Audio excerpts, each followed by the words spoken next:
Hi guys, అందరికి welcome. Thank you so much. మీరు ఎంతగానో నన్ను ఆదరించారు. నేను అనుకున్నంత రీచ్ ఇచ్చినందుకు మీ అందరికి చాలా చాలా చాలా థ్యాంక్ యూ. ఇలానే నన్ను సపోర్ట్ చేస్తూ ఉంటారని కోరుకుంటున్నాను. వెల్కమ్ టు మన ముచ్చట్లు. ఈరోజు nomination day 2.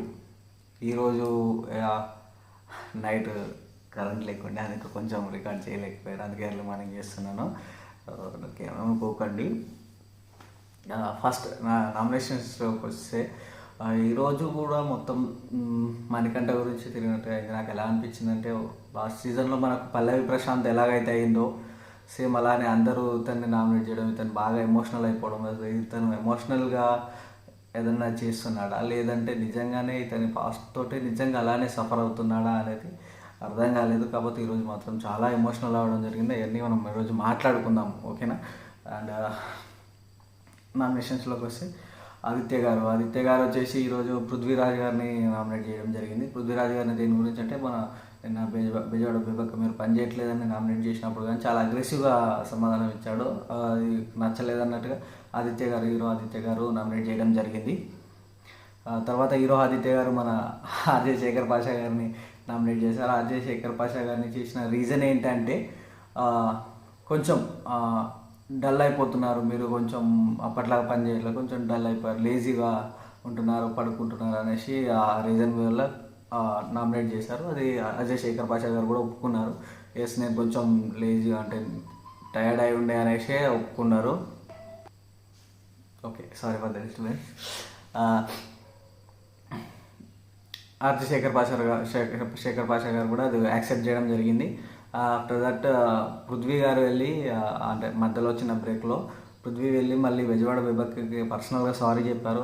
Which is good thing, మంచిగా అనిపించింది నాకు. నిన్న చేసిన దానికి ఈరోజు వెళ్ళి సారీ చెప్పడం జరిగింది, అది నాకు చాలా మంచిగా అనిపించింది. ఓకే, ఆఫ్టర్ దట్ సీత గారు వచ్చేసి ప్రేరణ గారిని అండ్ బెజవాడ బేబక్క గారిని నామినేట్ చేయడం జరిగింది. ప్రేరణ గారు బెజవాడ బేబక్కను నామినేట్ చేశారు. బెజవాడ బేబక్కను నామినేట్ చేసిన ఇక్కడ రీజన్ ఏంటి అంటే, సేమ్ నిన్నటి కర్రీ విషయంలోనే మీరు రెండు కర్రీస్ వండుకున్నారు, బట్ నాకు మాత్రం నేను ఒక ఎక్స్ట్రా కర్రీ చేసుకుంటా అంటే నాకు పర్మిషన్ ఇవ్వలేదు అనేసి ఆ రీజన్ వల్ల చేశారు. ఇది సేమ్ మళ్ళీ అదే టాపిక్ అన్నట్టు. ఇక్కడికి వస్తే ఇప్పుడు స్టార్ట్ మన ఎవరు విష్ణుప్రియ గారు వచ్చి ఆర్జే శేఖర్ పాషా గారిని కొంచెం సేమ్ మళ్ళీ అదే పాయింట్ తోటి నామినేట్ చేశారు అన్నట్టు. తను ఆల్రెడీ ఒప్పుకున్నాడు, సేమ్ పాయింట్, మళ్ళీ ఏం ఆర్గ్యూ చేయలేదు. తర్వాతకి తను సోనియా గారిని నామినేట్ చేయడం జరిగింది. సోనియా గారు అంటే ఇప్పుడు ఎలా అంటే, తను డే 1 నుండి కొంచెం ఎలా అంటే తన ఒప్పుండని కొంచెం ఆర్గ్యుమెంట్ స్కిల్స్ అయితే గట్టిగా ఉన్నాయి. ఆమె ఎలా అంటే అవతల వాళ్ళని మాట్లాడలేకుండా డామినేటెడ్గా మాట్లాడుతూ ఎట్లా విన్ అవ్వాలన్నట్టుగా వచ్చినట్టుగా అనిపిస్తుంది. ఆమె ఎట్లా అంటే ఎవరిని మాట్లాడనివ్వట్లేదు. డే 1 నుంచి కూడా అంతే. ఆమె ఏ టాపిక్ తీస్తే మనం పాజిటివ్ అవుతాం, ఏ టాపిక్ మీద మనం ఎప్పుడు మాట్లాడితే ఎలా ఉంటాం అన్నట్టుగా ఆమె కొంచెం ఈ స్కిల్స్తో అయితే వచ్చారు. సో అక్కడ కొంచెం ఆర్గ్యుమెంట్ అయితే జరిగింది వాళ్ళిద్దరి మధ్య. అది కూడా ఏదంటే, బేబక్క గారిని మీరు పప్పు విషయంలో రెస్పాన్సిబుల్ అన్నట్టు కరెక్ట్ కాదు, అది ఆమెకు తెలియకుండా జరిగింది, అది హ్యూమన్ ఎర్రర్ అన్నట్టుగా విష్ణుప్రియ గారు నామినేట్ చేయడం జరిగింది. అక్కడ కొంచెం ఆర్గ్యుమెంట్ జరిగింది. బట్ టాపిక్ లేకుండే ఏదేదో ఒర్రాలన్నట్టుగా ఒరేసారు అంతే తప్ప అందులో అంటే టాపిక్ రిలేటెడ్ కాకుండా ఏదో ఒకటి ఆమె ఇంకా ఆర్గ్యుమెంట్ అవతల వాళ్ళని మాట్లాడనీయకుండా చేయాలన్నట్టుగానే చేసేస్తుంది సోనియా గారు. అట్లా చేసేసారు. బట్ అయిపోయింది. అక్కడ అజయ్ శేఖర్ పాషా గారికే పడింది అది ఒకటి వచ్చేసి. తర్వాతకి మణికంఠ గారు, మన అభయ్ గారు వచ్చేసి మణికంఠని నామినేట్ చేయడం జరిగింది. ఇక్కడ నుంచి స్టార్ట్ అయిందబ్బా మనోడిది. ఇంకా ఇక్కడ మణికంఠ గారు ఎట్లా అంటే చాలా క్లియర్ అండ్ మెచ్యూర్డ్గా బిహేవ్ చేశారు ఈరోజు. నాకు చాలా మంచిగా అనిపించింది. మొత్తం అందరూ బిగ్ బాస్ ఈ సీజన్లో చాలా క్లియర్ విజన్తో వచ్చారన్నట్టుగా అనిపించింది. ఎంత క్లియర్ నామినేషన్స్ అంటే అంత మంచిగా చెప్పారు, పాయింట్ టు పాయింట్ చెప్పేశారు. మణికంఠది ఒకటి ఎట్లా అంటే, మనం ఒక ప్లాట్ఫామ్ మీదకి వచ్చాము, ఏదైనా అందరికీ ఎమోషనల్ బ్యాగేజ్ ఉంటుంది, ఎవరి వారు వాళ్ళ ఇంటి దగ్గర పెట్టేసుకొని రావాలి. ఇక్కడికి వచ్చినామంటే ఏదన్నా అంటే తీసుకోవాలి, ఏదన్నా అనేలాగా ఉండాలి, అట్లా ఉంటేనే ఇక్కడ రావాలి. నువ్వు అవన్నీ పెట్టుకొని వచ్చి నా పాస్ట్ తెలియదు, గతం తెలియదు, నాకు అదైంది ఇదైందని ఇక్కడ చెప్పకూడదు అన్నట్టుగా ఒకటి రైజ్ చేశారు. అప్పుడే కొంచెం మణికంఠ గారు కొంచెం చెప్పారు, ఎస్ నేను కొంచెం ఎమోషనల్లీ వీక్, నేను అంతమంది చూస్తున్న టెలివిజన్లో చెప్తున్నాను కదా, నేను ఎమోషనల్లీ వీక్ అన్నట్టుగా అన్నారు. కొంచెం సీరియస్గానే నడిచింది టాపిక్. నాకు ఎందుకో అంత మంచిగా అనిపించట్లేదు. ఎందుకంటే ఇప్పుడు ఒక పర్సన్ ఎమోషనల్గా చేస్తున్నాడు అంటే అతన్ని నేను నెగిటివ్ చేస్తున్నాను అన్నట్టుగా అనిపించింది నాకే. ఎందుకు అంటే ఆయన చేస్తుంది అట్లా ఉంది, నేనేదో కావాలని నెగిటివ్ చేసేది ఏం లేదు. ఆయన చేసేదంతా సింపతి గేమ్ లాగా నాకు అనిపిస్తుంది. అంత ఎమోషనల్ అయినప్పుడు నేను అక్కడ సింపతి గేమ్ అని అనలేకపోతున్నాను. ఎందుకంటే చాలామంది కనెక్ట్ అయిన వాళ్ళు ఉంటారు, కొంతమంది లాజికల్గా ఆలోచించే వాళ్ళు ఉంటారు. నాకైతే ఏంటి ఇదంతా ఎన్నిసార్లు చెప్పాల్సిన అంత అవసరం ఏంటి అన్నట్టుగానే నాకు అనిపించింది ఆయన అంతలా అవ్వడము. సో అందుకోసం వీలైనంత వరకు స్కిప్ చేద్దాం అనుకుంటున్నాను నేను. ఎందుకంటే అందరికి నచ్చకపోవచ్చు ఈ విషయం. అతను చేసుకున్న ప్రతిసారి ఏడవడము అది నాకు ఫాస్ట్ తెలియదు, నేను చావంచులాగా పోయొచ్చాను అని చెప్పడం, ఇవన్నీ ఏవైతే ఉన్నాయో అది. అయితే ఇక్కడ మణికంఠ గారికి మనోడు ఎలా అన్నాడంటే, నువ్వు ఇక్కడ ఏదో సెల్ఫ్ రెస్పెక్ట్ తీసుకొని ఆ రోజు ఫస్ట్ డే జరిగిన దాని గురించి అభయ్ గారు సెకండ్ పాయింట్ లాగా చెప్పారన్నట్టు. ఫస్ట్ డే నువ్వు వెళ్తూ వెళ్తూ అంత అట్లా అనాల్సింది కరెక్ట్ కాదు. సెకండ్ మళ్ళీ మేము వచ్చి నీ దగ్గరకు వచ్చి నేను అది చేస్తుంటే కూడా నువ్వు మమ్మల్ని పట్టించుకోలేదు అన్నట్టుగా చెప్పారు. అది అయితే మణికంఠ గారు నువ్వు దాన్ని సెల్ఫ్ రెస్పెక్ట్ తీసుకొని ఈగోకి తీసుకొని ఈరోజు నన్ను రాంగ్గా ప్రొజెక్ట్ చేద్దామని చూస్తున్నావు అన్నట్టుగా అన్నారు. కానీ ఈయన పాయింట్ అయితే ఒప్పుకోలేదు. ఆయన అట్లా చెప్పి కూర్చున్నారు. ఆఫ్టర్ దట్ ప్రేరణ గారు కూడా ఇక చాలా బాగా, అంటే ఎట్లా అంటే ఈయన కావాలనే చేస్తున్నాడు, ఎమోషనల్ డ్రామానే చేస్తున్నాడు అన్నట్టుగా కనిపించేలాగా క్లియర్గా పాయింట్ టు పాయింట్ ఆమె చెప్పిన దాంట్లో బయటపడిపోయింది. బట్ అక్కడ ఇంకా ఎమోషనల్ అయిపోయాడు మనోడు. ఎట్లా అంటే ఇంకా మొత్తం ఎమోషనల్ అయిపోయాడు. ఈ రోజుతోటి ఐదర్ ఎమోషనల్ వర్కౌట్ అయితే మనోడికి గట్టి ఫాలోయింగ్ వచ్చేసి లాస్ట్ వరకు ఉండాలి, లేదంటే ఫస్ట్ వీక్లోనే వెళ్ళిపోవాలి. అంత అర్థమైంది ఇంపాక్ట్ అవుతుందని నేనైతే అనుకుంటున్నా.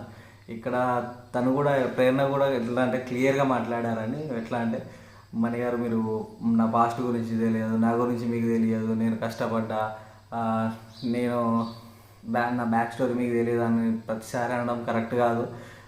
బాగా ఇట్లా ఇదే మీరు ప్రతిసారి ఇదే చెప్పుకుంటూ పోవడం ఇది కరెక్ట్ కాదని నాకు అనిపిస్తుంది. మీరు ఇది ఏదంటే ఇలానే చేస్తున్నారు. అండ్ పాయింట్ నెంబర్ 2 ఏంటంటే, మీరు ఏదన్నా చిన్న నెగిటివ్ పాయింట్ ఏదన్నా కనిపిస్తే సడన్గా అంత యాక్టివ్గా వచ్చేసి అంత గట్టిగా మాట్లాడుతున్నారు, గట్టిగా చేస్తున్నారు. అంత అక్కడ నెగిటివ్ మాట్లాడడానికి అంత మీకు వచ్చిన యాక్టివ్నెస్ మీ గురించి మీరు అందరితో మింగిల్ అవ్వడానికి ఎందుకు రావట్లేదు? అంటే ఇప్పుడు మీరు నా పర్సనాలిటీ ఇదే అన్నది మీరు అన్నట్టుగా చెప్పారు. కాబట్టి ఒక నెగిటివ్ పాయింట్ ఏదైనా చెప్పాలనుకున్నప్పుడు మీరు అంతా వచ్చి చెప్తున్నారు కదా, అదే మీ గురించి మీరు అందరిలో కలవడానికి ఎందుకు ఆ ఉత్సాహం చూపించట్లేదు అన్నట్టుగా తను అడిగారు. Which is good point. నాకు చాలా మంచిగా అనిపించింది. మనకు దిమ్మ తిరిగిపోయి ఉండొచ్చు అనుకుంటాను నేనైతే. అదే 1 నుంచి కూడా ఏదైతే చెప్తున్నారో అదే మళ్ళీ చెప్తున్నారో అది కరెక్ట్ కాదనేసి అనడం జరిగింది. ఇక్కడ చాలా ఎమోషనల్ అయిపోయాడు. నా గురించి తెలియదు, నాకు మా ఫాదర్ చనిపోయారు, తర్వాతకి మా మదర్ని కాల్చడానికి కట్టెలు లేకుండా నేను పైసా కూడా పెట్టుకున్నట్టు కొంచెం బాధ ఉంది. లేదనైతే లేదు, ఆయన స్టోరీ అయితే ఉంది, లేదనడానికి లేదు. నేను జడ్జ్ చేయను, ఆయన పర్సనల్ లైఫ్ మాట్లాడడం కరెక్ట్ కాదు. బట్ ఇక్కడ ఏమవుతుంది అంటే, ఒక టెలివిజన్ మీద, నేషనల్ టెలివిజన్ మీదకి వచ్చారు, ఒక గేమ్ ఆడదామని వచ్చారు, ప్రతిసారి అదే తీయడం ఎందుకు? అన్ని కష్టాలు పడ్డారు, ఇప్పుడు మంచి ఆడి మంచి గెలవండి, గెలిస్తే ఎవరో వద్దన్నారు. కాకపోతే ప్రతిసారి అదే చెప్పుకుంటూ పోతా అంటే ఎవరికైనా మంచి అనిపించదు కదా. అందుకోసం అనేసి నాకు ఇది సింపతి గేమ్ అన్నట్టుగానే నేనైతే క్లియర్గా నాకు అనిపిస్తుంది. అయితే అదే ఈ ఎమోషనల్గా కనెక్ట్ అయిన వాళ్ళకి నా మాట నచ్చకపోయి ఉండొచ్చు, బట్ కొంచెం అదైతే అనిపించింది. తర్వాత అందరూ ఏడ్చారు. అతను ఏడ్చిన తర్వాత అందరూ ఏడ్చారు, ఒకరు కాదు అందరూ ఏడ్చారు. అందరూ చాలా ఎమోషనల్ అయ్యారు. తర్వాతకి కూడా మన ప్రేమయ్య గారు అన్నారు, మీరు ఓపెన్ అప్ అయ్యి అతను ఎవరితోటనే చెప్తే అప్పుడు వాళ్ళు అర్థం చేసుకోవాలంటే అప్పుడు మీరు హెయిట్ చేయండి, తప్పులేదు. బట్ మీరు ఫస్ట్ అసలు ఎవరికి కలవరు, మీరే కూర్చొని ఎవరికి చెప్పకుండా మీరు నా స్టోరీ తెలియదు అంటే ఎవరికి అర్థమవుతుంది, ఎవరికి ఏమవుతుంది? అందరూ ఒకరికొకరు కన్ఫ్యూజ్ చేసుకున్నారు, ఒకరి గురించి ఒకరు అర్థం చేసుకున్నారు. మీరు మాత్రం అట్లనే ఉంటే ఎట్లా అర్థం అవుతుంది అన్నట్టుగా తను చెప్పారు. నెక్స్ట్ ప్రేరణ గారి యొక్క సెకండ్ నామినేషన్ వచ్చేసి సోనియా మేము సీరియస్గా ఉన్నామా లేమా అనేది మీరు ఎలా చెప్తారు? అంటే ఈమె చెప్పాను కదా, ఎక్కడ ఏ టాపిక్ గురించి మాట్లాడితే పాజిటివ్ అవుతాం, ఎక్కడ ఎవరిని ఎట్లా నెగిటివ్ చేయొచ్చు అన్నట్టుగా ఈమె కొంచెం మాట్లాడుతున్నారు. అట్లనే ఈమె ప్రతిసారి మీకు సీరియస్నెస్ లేదు. మొన్న బెజవాడ బేబక్క గారిని కూడా అట్లనే నీకు సీరియస్నెస్ లేదు, మీకు ఇర్రెస్పాన్సిబుల్గా ఉన్నారు, ఎందుకంటే మీరు రెస్పాన్సిబుల్గా ఉంటే ఆ పప్పు అలా ఏది కాదు, మీరు ఇర్రెస్పాన్సిబుల్గా ఉన్నారు అన్నట్టుగా ఈమె ఆ రోజు కూడా మాట్లాడడం జరిగింది. సో ఈమె ఎలా అంటే ఎవరిని ఎక్కడ ఏ పాయింట్ మాట్లాడితే పాజిటివ్ అవుతామన్న రీతిలోనే మాట్లాడుతున్నారు ప్రతిసారి. సో అది కొంచెం ఈరోజు ప్రేరణ గారు అది చేయడం జరిగింది, ఆ విషయం మీద చేయడం జరిగింది. ఈ విషయంలో ఇంకా సోనియా గారికి నామినేషన్ వెళ్ళిపోయింది. తర్వాతకి మణికంఠ వచ్చాడు, విష్ణుప్రియని ఇక్కడ నామినేట్ చేశాడు. విష్ణుప్రియని నామినేట్ చేసిన పాయింట్, విష్ణుప్రియ ఏదో వర్డ్ యూజ్ చేసిందంట, ఐ డోంట్ నో యాక్చువల్లీ ఏం వర్డ్, ఏదో వర్డ్ తుల్లిందంట. దానికి తను కూడా అపాలజీస్ చెప్పింది. ఎస్ అది నేను అన్నాను, నేను సారీ మీరు తీసుకుంటారనుకున్నాను, నేను కాకపోతే మీరు తీసుకోలేకపోయారు, నాకైతే ఆ వర్డ్ గురించి ఎలాంటి అది లేదు, కాకపోతే మీరు తీసుకోలేకపోయారు చూడండి, దానికి నేను సారీ చెప్తున్నానని చెప్పిన తర్వాతకి మనోడు ఎలా అంటే ఆ వర్డ్ అయిపోయిన తర్వాతకి కూడా ఆయన ఎలా అంటే ఆ అమ్మాయి ఇంకా అట్లానే ఇంకా ఎన్నిసార్లు అంటుంది, ఇట్లా ఎంతమందిని ఇలానే మాట జారుతుందని తెలుసుకోవడం కోసం 3 days తనతో ట్రావెల్ అయ్యాడంట. అప్పుడు తను అన్నది, అంటే నువ్వు నన్ను జడ్జ్ చేయడం కోసమే నువ్వు నాతో ట్రావెల్ అయ్యావా, నేను ఇంకా నువ్వు నాతో ఎమోషనల్లీ కనెక్ట్ అయ్యావనుకుని నేను నా పర్సనల్గా చెప్పుకున్నాను, నీ ఇదా క్యారెక్టర్ అన్నట్టుగా తను అక్కడ చెప్పడం జరిగింది. సో మనోడు కూడా ఎప్పుడు ఒకటే అంటాడు, నేను ఎవరి దగ్గరికన్నా వెళ్తే నేను ఒక ఎజెండాతోటే వెళ్తాను, నేను మైండ్ గేమే ఆడతాను, నేనేం చేసినా ఒక పర్పస్ తోటే చేస్తాను అన్నట్టుగా మనోడే చెప్తూ ఉంటాడు. మనోడే ఒక కెమెరా దగ్గరకు వచ్చి మరీ చెప్పి వెళ్తుంటాడు. మళ్ళీ ఏడవడం చేయడం చూస్తే ఎవరికైనా ఎలాగైనా ఎప్పుడైనా సరే అనిపిస్తుంది, ఇంకా ఈయన కావాలని చేస్తున్నాడు, అంత ప్లాన్డ్గా వచ్చాడు అన్నట్టుగానే అనిపిస్తుంటుంది. ఇక్కడ కూడా అయింది, తర్వాత చాలా ఫీల్ అయింది తను. ఒక 3 days తనతో ట్రావెల్ అయిన అబ్బాయి అట్లా జడ్జ్ చేయడం కోసమే తనతో ట్రావెల్ అయ్యాడంటే, తను ఎమోషనల్లీ కనెక్ట్ అయ్యి తన ఎమోషన్స్ చెప్పుకుంది. ఆయన మాత్రం దాన్ని జడ్జ్ చేయడం కోసమే నేను నీతో జరిగింది, అది ఉండడం జరిగింది అనేసి చెప్పాడు. తను తీసుకోలేకపోయింది, కరెక్ట్ ఎవరైనా తీసుకోలేరు. తర్వాతకి అజయ్ శేఖర్ పాషా గారిని చేశారు, మీరు కొంచెం ఈ మధ్య పడుకుంటున్నారు, అది నాకు నచ్చలేదు. ఇక్కడ శేఖర్ పాషా గారు మంచి కౌంటర్ వేశారబ్బా, వార్నింగ్ నాకు వచ్చిందా నీకు వచ్చిందా, డాగ్స్ నీ విషయంలో అరిచినాయి నా విషయంలో అరిచినాయి అనేసి దీనికి మంచిగా అనిపించింది. అండ్ ఇంకోటి ఆరెంజెస్తో ఆడుకున్నారు. ఈ టాపిక్ తీసింది ఎవరంటే మన సోనియా గారే. అయితే ఫుడ్కి రెస్పెక్ట్ ఇవ్వండి అంటే ఈ టాపిక్ తీస్తే మనం పాజిటివ్ అవుతాం అన్నట్టుగా ఆ రోజు తీశారు. బట్ ఆ రోజు ఎవరు పట్టించుకోలేదు దాన్ని. ఈరోజు దాన్ని మళ్ళీ ఆ విషయంలో నేను ఏమైనా పాజిటివ్ అవుతా అనుకున్నారా లేదంటే నిజంగానే నచ్చలేదు నాకు తెలియదు. ఆరెంజ్తో క్యాచ్ ఆడుకున్నారు దాంట్లో తప్పేం లేదు. ఆ క్యాచ్ ఆడుకున్నది మళ్ళీ ఆయన తినలేని కూడా లేదు. వీళ్ళు దాని గురించి ఇది చేశారు, బట్ అక్కడ అయిపోయింది. ఇక్కడ మణికంఠ గారు కూడా మళ్ళీ ఇంకో ఎలా అంటే ఒక టాపిక్ నుంచి ఇంకో టాపిక్ లాగా వెళ్ళిపోయి, నేను అట్లనే చేస్తా, నేను ఆడుకుంటా తప్పేముంది అందులో, నువ్వు పాడు ఎవరికి వచ్చింది సైరన్, నీకు వచ్చిందా నాకు వచ్చిందా అన్నట్టుగా అన్నారు కదా. అయితే ఇక్కడ ఏంటంటే మళ్ళీ ఒక టాపిక్ నుంచి ఇంకో టాపిక్ మణికంఠ ఎట్లా అయితే అంటే రాంగ్ ప్రొజెక్ట్ చేయాలన్నట్టుగా, అంటే ఎందుకు ఇంత కాన్ఫిడెన్స్ ఏంటి, నీకు ఇంత ఓవర్ కాన్ఫిడెన్స్ ఏంటి, అంటే ఎట్లాగైనా నేను సేవ్ అవుతానన్న నమ్మకమా మీకు అన్నట్టుగా ప్రొజెక్షన్. అంటే అక్కడ ఆయనకు ఏదో సెల్ఫ్ కాన్ఫిడెన్స్ ఎక్కువ ఉంది, లేదా పొగరు ఎక్కువ ఉంది, నేను గెలుస్తానన్న పొగరు ఎక్కువ ఉంది అన్నట్టుగా ప్రొజెక్ట్ చేయాలన్నట్టుగా చూశారు. అక్కడ ఆయనకి అయితే నాకు అదేం అనిపించలేదు. అప్పుడు దానికి శేఖర్ పాషా గారు కూడా అన్నారు, ఎస్ నేను సేవ్ అయితే ఎలిమినేట్ అవుతుంది, దాని గురించి నాకు పెద్దగా ఏం లేదు, కాకపోతే నేనైతే నాకు ఆ ఫీలింగ్ ఏం లేదు అన్నట్టుగా చెప్పారు. సీరియస్నెస్ లేదు అన్నట్టు మళ్ళీ ప్రొజెక్ట్ చేశారు. బట్ అయిపోయింది అక్కడ.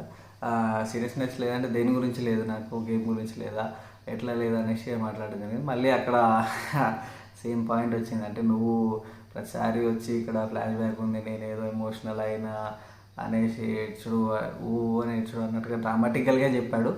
అది చేశారు కదా, అది అట్లయితే నేను చేయను, నాకైతే సీరియస్నెస్ ఉంది అన్నట్టుగా చెప్పారు. అజయ్ శేఖర్ పాషా గారు ఇంకోటి కూడా చెప్పారు, నువ్వు ఇక్కడ ఎలా అయితే ఒక